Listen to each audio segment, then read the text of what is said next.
Hello hackers and middle-aged people, this is the Less You Know, and today we'll be talking about Shakespeare, or at least what you thought you knew about him. If you like this video, hit that like video and please subscribe. Now let's get started.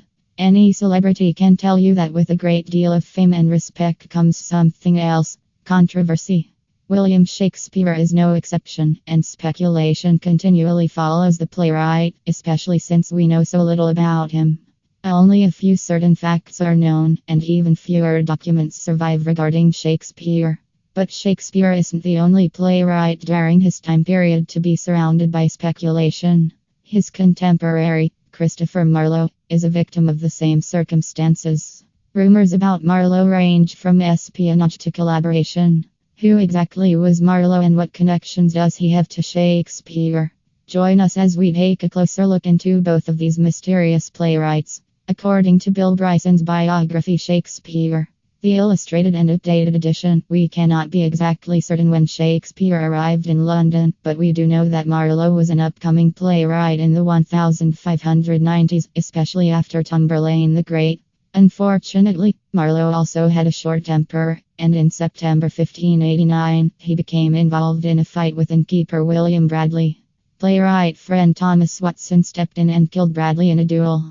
Both Marlowe and Watson ended up in prison, and this wasn't the only time Marlowe ran into trouble with the law. In 1593, anti-immigration notices featured lines from popular dramas, including Marlowe's Tamburlaine the Great, to dissuade people from seeing these shows. Marlowe was also accused by author Thomas Kidd of being an atheist, which led to questioning before the Privy Council. After all this, Marlowe still argued over a bill at a bar and began stabbing another bar patron, who in self-defense turned the knife on Marlowe and killed him. He was only 29 years old. At this point in time, Shakespeare was gaining a great deal of recognition for his poetry and had the patronage of an aristocrat, but he decided to return to theatre by writing comedies including Love's Labour's Lost, The Two Gentlemen of Verona, and The Comedy of Errors. Marlowe, however, had focused on ambitious dramas including The Jew of Malta and The Tragical History of Dr. Faustus. Marlowe's death has left historians and literary scholars wondering what would have happened if he had lived.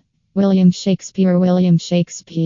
Some believe Marlowe was assassinated by a request from the crown. Others think that Marlowe's death was faked, and that he is the real author of Shakespeare's plays. The theory behind this is that Marlowe faked his death, escaped, and hid so he could continue to work under the patronage of Thomas Walsingham.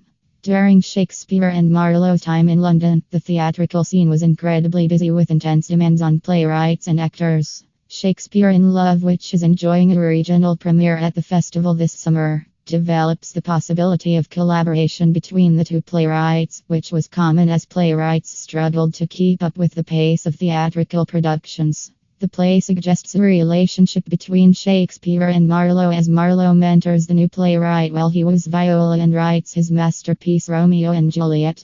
Putting Shakespeare in love, is this story of Marlowe true? Was Marlowe's death faked so he could continue to write the literary masterpieces we attribute to Shakespeare?